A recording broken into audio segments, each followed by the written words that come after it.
How to raise carnivorous plants. There's nothing cooler than watching a carnivorous plant trap and eat bugs like flies, spiders, or even beetles. While these amazing plants aren't the easiest to grow, with some time and patience you can raise carnivorous plants to be big and strong. There are tons of different plants to choose from, so you'll need to pick one that works with your lifestyle and environment. You can then germinate the seed. Once you've got some seedlings, get ready to wait a while for them to mature to become full-grown indoor or outdoor plants.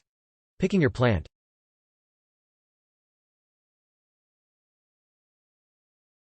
Go with a Cape sundew if you're a beginner. Cape sundews will do well in bright greenhouses or even on a windowsill that gets lots of light. Unlike lots of other carnivorous plants, they don't need to spend part of the year in a lower temperature dormancy period. You also won't be able to overwater these guys, they love being wet. Choose Sarracenia for a good outdoor plant. So long as you've got a spot in your garden with full sun, these trumpet-like pitcher plants are for you. There are lots of different Sarracenia varieties that can stay outdoors all year round. They appreciate warm to hot summers and high humidity, and they thrive in in-ground bogs or outdoor pots. 2. Sarracenia purpura does just fine in areas with shorter growing seasons and freezing temperatures over the winter, such as in the northeastern United States or southern Canada. Sarracenia purpura does just fine in areas with shorter growing seasons and freezing temperatures over the winter, such as in the northeastern United States or southern Canada. 3.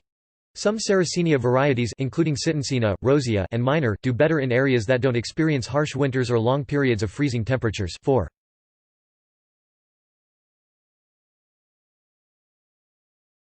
Grow a marsh pitcher plant if you want to keep it inside. Marsh pitcher plants, also called heliumphora, appreciate a cooler indoor environment.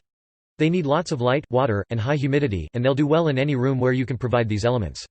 These plants produce attractive red-greenish pitchers that catch their prey. These plants are pretty picky about temperature and light, they need a cool spot and lots of sunlight. Because they're so temperamental, they're not great for beginners. 6.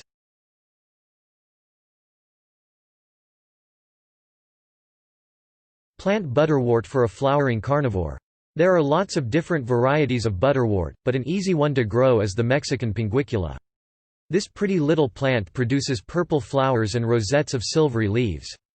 They do well as houseplants so long as they're kept next to a bright window.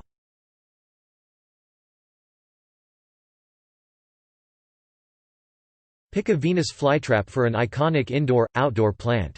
These guys are so cool they've inspired Broadway musicals. Like Sarracenia, Venus fly traps thrive in outdoor full sun spots that don't drop below about -6 during the winter.